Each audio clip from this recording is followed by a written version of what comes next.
देखिए ये आशा किरण जो दिल्ली सरकार की यूनिट है, जहां पे दिव्यांग लोगों को कहा जाता है कि सरकार की ओर से सहारा दिया जाता है, उनको रखा जाता है, उनकी देखभाल के नाम पे ये पूरा सेंटर चलता है।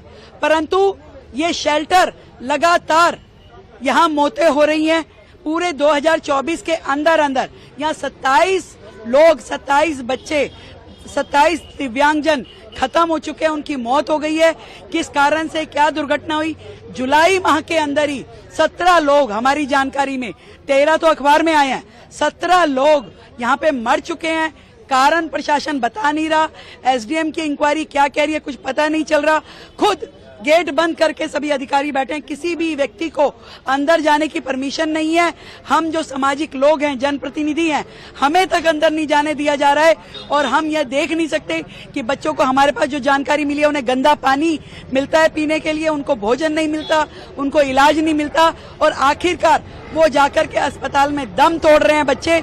ये इंक्वायरी बैठनी चाहिए और सारे अधिकारी जो इस पूरी प्रक्रिया में कल्प्रिट हैं, उन पे अपराध लगना चाहिए, उनका हत्या का अपराध उनके ऊपर लगना चाहिए। ये हमारी डिमांड है। चौपट नगरी, चौपट राजा, देखिए क्या हालत हो गई है दिल्ली की। मुझे अफसोस के साथ कहना पड़ रहा है कि आशा किरण में जहां लगातार मौतों की बात सुनने को आ रही है, वो भी बच्चों की, और वो बच्चे जो कि दिव्यांग हैं, मानसिक रूप से जो विकलांग है, उनके साथ पता नहीं क्या हो रहा है वहां पे कि 27 बच्चों की मौत हुई है। बेसुध वो पाए गए और एक एक करके उनकी मौतें हुई हैं। और ये पहला वाकया नहीं है, लगातार पिछले 11 सालों से इन बच्चों की रहस्यमय तरीके से मौतें हो रही हैं। वहां की हालत इतनी खराब है, और सोचिए वो मेंटली चैलेंज बच्चे हैं। अब दिल्ली सरकार किसको ब्लेम करेगी, किसके सर पर दोष मढ़ेगी? इसके लिए एलजी साहब जिम्मेदार हैं, इसके साथ एमसीडी कमिश्नर जिम्मेदार है, इसके लिए दिल्ली पुलिस जिम्मेदार है, कि इसके लिए दिल्ली का सोशल वेलफेयर डिपार्टमेंट जिम्मेदार है? कैसे मौतें हुई इन बच्चों की? इससे पहले इनके लिए कुछ क्यों नहीं किया गया? मतलब इतनी गलीज किस्म की इतनी राजनीति इनकी हो गई है। और सोचिए इनके जो पार्टनर्स हैं इंडिया अलायंस के, उनको इन बच्चों की फिक्र नहीं है, उनको तानिया, श्रेया, नेविन की फिक्र नहीं है। क्यों? क्योंकि वो दिल्ली में मर रहे हैं वो बच्चे, इसलिए उन बच्चों की मौत की कोई कीमत नहीं है। क्योंकि अगर दिल्ली पर बोलेंगे तो केजरीवाल जी पर बोलना होगा। उनको वक्त है राजनीति करने का, लेकिन इन बच्चों के लिए बोलने का कोई भी वक्त नहीं है, कोई भी इनके पास अवसर नहीं है। मतलब हाय लगेगी इनको लोगों की, जिस तरह से इनकी ओछी और गंदी और गलीज और क्रूर राजनीति हो रही है दिल्ली में। और सच में ये चौपट नगरी और चौपट राजा वाला हाल है, अपने लिए जो शीश महल बनाता है। और देखिए क्या हालत कर रखी है दिल्ली के लोगों की। मेरी पूरी संवेदनाएं उन बच्चों के परिवारों के साथ, जो भी उनको जानते थे। और मुझे लगता है कि अब इस सरकार का बने रहना और अब अरविंद केजरीवाल का सीएम पद से इस्तीफा देना बहुत ही जरूरी है। अब नहीं देंगे तो कब दोगे भाई? थोड़ी तो शर्म करो।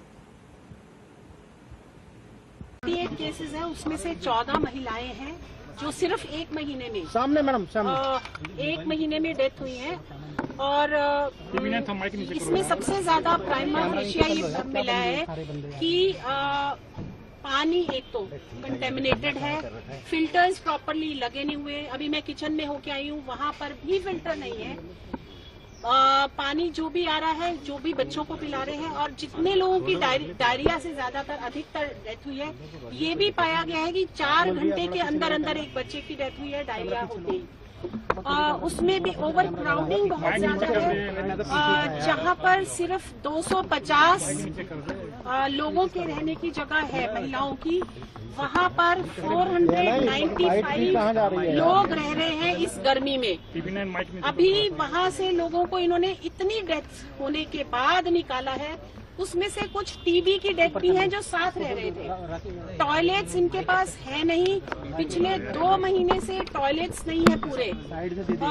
आप सोच सकते हैं कि जो 2050 लोगों के लिए भी जो टॉयलेट होने चाहिए, अभी वो 100 लोगों के लिए टॉयलेट है, जिसको ऑलमोस्ट 500 लोग यूज कर रहे हैं। और अगर एक को भी टीबी है और वो सेम ही टॉयलेट यूज कर रहे हैं जहां 500 लोग टॉयलेट्स यूज कर रहे हैं, तो आप सोच सकते हो कि कितना बड़ा नेग्लिजेंस है। सोशल वेलफेयर का कोई भी अभी तक मिनिस्टर नहीं है, पिछले 2-3 महीने से ये कह रहे हैं, लेकिन मैं अभी पेपर्स पूरे मांग रही हूँ। यहाँ की जो कर्ता धर्ता हैं, उन्होंने कहा, जो सीएमओ हैं वहाँ, उन्होंने कहा कि मैंने एक लेटर लिखा था जब ये सब डेथ्स होनी शुरू हुई थी कि ये प्रॉब्लम्स चल रही हैं यहाँ पर, ब्रीदिंग प्रॉब्लम से डेथ हो रही है या डायरिया से डेथ हो रही है, लेकिन उसका कोई जवाब नहीं दिया था सरकार ने। तो मैं उसकी कॉपी निकलवा रही हूँ, मैं मीडिया से भी शेयर करूंगी कि वो कब चिट्ठी लिखी थी और उसका कोई जवाब क्यों नहीं मिला। जो यहाँ पर एडमिनिस्ट्रेटर अपॉइंटेड है, वो उनके पास एडिशनल चार्ज है, तो हफ्ते में वो केवल एक बार आ सकते हैं। एंट्री और आउटसाइड जाने के लिए कोई रजिस्टर प्रॉपरली मेंटेन नहीं है। कौन अंदर जाता है, कौन बाहर आता है, उसमें लिखा ही नहीं हुआ रजिस्टर में। कोई बायोमेट्रिक अटेंडेंस नहीं है। जो लोग रखे हुए हैं, जिनको ये दीदी कहते हैं या जो भी ध्यान रखती हैं, they are not trained properly. उनको बस नौकरी पे रख लिया गया है और नौकरी पे ट्रेनिंग होती है, जबकि बच्चों को स्पेशल अटेंशन की जरूरत है, महिलाओं को स्पेशल अटेंशन की जरूरत है क्योंकि वो मेंटली चैलेंज्ड है। उनकी ध्यान अनरेगुलेटेड लोग रखे हुए हैं जो कि कॉन्ट्रैक्चुअल ऐसे ही वॉक इन रखे गए हैं और उनको कोई ट्रेनिंग नहीं है। ऑन जॉब ट्रेनिंग, यानी वो पिगी दिस थिंग यूज कर रहे हैं, इन्हीं पिग की तरह से यूज किया जा रहा है। They are using, because training कर रहे हैं उन्हीं लोगों के साथ जिनकी देखभाल करनी है। नहीं, मक्खी चली गई। बहुत सारी चीजें हैं जो कि हमें टाइम लगेगा इसको ऑडिट करने में। अभी मेरे को ऑलमोस्ट 1 घंटा ही हुआ है और अभी मैंने बहुत कुछ देखना है। मैम, ये सेंटर बंद करने की मांग करेंगे आप लोग? इतने सालों से यहाँ मैम, इससे पहले भी जो है ये विवादों में रहा है, 2011 में भी रहा। मैं पढ़ रही थी कि पिछले कई सालों से विवादों में रहा है, लेकिन इसका कोई सोल्यूशन दिल्ली सरकार निकाल नहीं रही है। मैं डिमांड ये करूंगी कि ये बड़ा, क्योंकि इसके लिए स्पेस ज्यादा होनी चाहिए, प्रॉपरली रन होना चाहिए। ये प्रॉपरली रन नहीं है, ये सिर्फ केवल कॉन्ट्रैक्चुअल वर्कर्स जो अनट्रेन्ड हैं उनके भरोसे चलाया जा रहा है। तो मुझे लगता है कि मैं सरकार से मांग ये करूंगी और सेंट्रल गवर्नमेंट से करूंगी कि इसको टेक ओवर करके या प्रॉपरली जगह शिफ्ट किया जाए या लोगों को यहाँ से हटाकर प्रॉपर लोगों को रखा जाए। पीने की व्यवस्था कैसी है और बजट कितना है इसका? बजट अभी तक जो एडमिनिस्ट्रेटर है उसे भी पूरी तरह नहीं पता। हम उसको ही फाइलें उधेड़ रहे हैं इतनी देर से कि कौन से कितने बजट है। कुछ चीजें निकल के आई हैं, हम आपको ये पूरा ब्यौरा एक बार देखने के बाद प्रेस को देंगे, क्योंकि बहुत सारी डिस्क्रिपेंसीज पाई गई हैं, उसमें टाइम लगेगा। आतिश ने भी प्रेस कॉन्फ्रेंस की और उसमें उन्होंने कहा है कि मजिस्ट्रियल जांच के आदेश दिए 24 घंटे के। ये अब after so many deaths she is woken up, अब वो जागी हैं क्या? वो मतलब हम जैसे नहीं है कि मीडिया ने वो दिखाया और वो सुओ मोटो लिया। She is in government, she is sitting in government, she is करता धरता, गॉट 11 मिनिस्ट्रीज लेकर बैठी हैं और आज वो प्रेस कॉन्फ्रेंस कर रही है कि अब ये देखेंगी, उसकी जांच कराएंगी। पहले कहाँ थी वो? उन्होंने एक और बात कही कि समाज कल्याण विभाग जिसके अंडर में ये आता है ही नहीं, इस विभाग का अभी कोई फिलहाल मंत्री नहीं है, जो थे उन्होंने इस्तीफा दे दिया था। तो फिर ये मतलब ये क्या जवाब है? सीएम के पास रहा। हाँ, तो ये अब सीएम ने तो नहीं इस्तीफा दिया, तो इस्तीफा कहाँ दिया गया? फिर अगर इस्तीफा दिया है तो फिर कौन है उनकी जगह, कौन है? हम मुझे भी जानना है कि यहाँ कौन सीएम है। अगर सीएम यहाँ पे बिना सीएम के चल रहा है क्या प्रदेश? बहुत सारी प्रॉब्लम्स हैं, हमें एक बार अच्छे से देखने दीजिए। I will come with the detailed report to the media. इसमें ये बता दीजिए, जो जनवरी से लेकर अब तक जो 7 महीने बीत चुके हैं, 7 महीने में हर महीने में कितनी डेथ हुई है? इसमें मेल कितने हैं और फीमेल? एक एवरेज डेथ 3 हुई है हर महीने में, हर महीने में। और अभी जो जुलाई में हुई है सबसे मैक्सिमम डेथ्स हुई है। और इनका कहना है टोटल जुलाई में कितनी है? नहीं, 14 डेथ हुई है। 8, हाँ।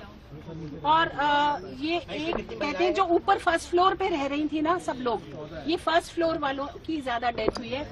अगर अभी भी जाएंगे जहाँ से लोग शिफ्ट कर दिए इन्होंने फर्स्ट फ्लोर से, तो आप खड़े नहीं हो सकते। और वहां पर वो जगह ओवर क्राउडेड थी। आप सोच सकते हैं वो सांस कैसे, और बहुत लोगों की डेथ हुई है कि ब्रीदिंग प्रॉब्लम थी। मैं अभी पढ़ रही हूँ। कांग्रेस गवर्नमेंट थी जब, तो तब भी जो है इस तरह मैंने की डेथ का मामला सामने आया था, जिसमें हम लोग भी अंदर गए थे। तब देखा था कि साफ सफाई की जो है बहुत बुरी व्यवस्था है। गंदगी जो जिन रूम में बच्चे रह रहे हैं वहीं पे शौच वगैरह सब वहीं पे आप देख सकते हो, अभी भी मेरे आने के बाद नया धुलाई हो रही है, नया पुछाई हो रही है। मैं देख पा रही हूँ पानी है, अभी गीला है। तो मुझे इस टाइम सफाई नजर आई, लेकिन कब तक रहेगी ये नहीं पता, ये नहीं मालूम। एक रिपोर्ट हमने देखी है, जो रिपोर्ट आशा किरण से गई है डिपार्टमेंट को, और बताया गया है कि 14 बच्चे जो डेथ हुई एक महीने में, 8 से 9 बच्चों को लूज मोशन की शिकायत हाँ, मैं वही कह रही हूँ, डायरिया इसीलिए हुआ है क्योंकि पानी ठीक नहीं है, कंटेमिनेटेड वाटर है यहाँ पर। और मेरे ख्याल आतिशी जी के पास है ये डिपार्टमेंट। अगर पानी यहाँ पर ठीक नहीं है तो आतिशी जी किस चीज का वो कराएंगी, इंक्वायरी कराएंगी मैजिस्ट्रेट से, तो मुझे नहीं मालूम। मैम, आशा किरण की तरफ से आतिशी जी को सूचना दी गई कि पानी सही नहीं है।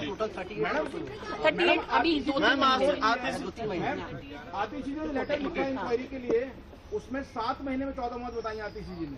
नहीं, 1 महीने में 14 मौत, लेकिन जुलाई से बोला है कि जनवरी से लेकर अब तक 14 लोग नहीं, सिर्फ जुलाई में, ओनली जुलाई में 14 मौतें हुई हैं। ये पेपर्स पे है। मैम, क्या वो आंकड़े छुपाने की कोशिश है उनकी कि सच सामने? आंकड़े छुपा के सकती है, पेपर्स पे है, हमारे पास कॉपीज हैं उनकी। वो अपनी रिलीज जारी करते हैं, उसमें बात करती है एक जो जनवरी से 14 नहीं, जुलाई में है, और ये सारे डिपार्टमेंट को पता है। अभी मैं एक चिट्ठी निकलवा रही हूँ, वो निकालने को तैयार नहीं है। जो यहाँ की जो इंचार्ज हैं उन्होंने लिखा है कि यहाँ पर ये प्रॉब्लम है। वो मेरे को चिट्ठी निकल जाए, मैं आप लोगों से मील्स क्या होना चाहिए, क्या मिलना खाने पीने में, क्या मिलना खाने पीने में ये जो लिख रहे हैं वो लिख रहे हैं। उन्होंने बहुत अच्छा लिखा हुआ है, मटर पनीर ये वो। अब कौन चेक करता है उसको, वो मुझे नहीं पता। जिस लेटर की बात आप कर रही हैं, हाँ जी, जिस लेटर की बात आप कर रही हैं वो लेटर इसी साल लिखा गया था? अभी जुलाई जैसी डेथ होनी शुरू हुई थी तभी लिखा गया था। मैम, क्या आपको लगता है ये जांच दिल्ली सरकार के अधिकारियों की होनी चाहिए या मजिस्ट्रेट बोर्ड से होनी चाहिए? सबकी होनी चाहिए, दिल्ली सरकार की होनी चाहिए। They are responsible not for these deaths but for the deaths which are happening every year. और वो हमेशा इंडिपेंडेंट इंक्वायरी इसमें होनी चाहिए। जो मजिस्ट्रेट जांच की बात कर रहे हैं वो तो ऑलरेडी मैं गवर्नमेंट तो सेंट्रल गवर्नमेंट को लिखूंगी कि इंडिपेंडेंट जांच होनी ही चाहिए। मैं अपनी जांच की रिपोर्ट भी भेजूंगी। चलिए मैम, थैंक यू। धन्यवाद।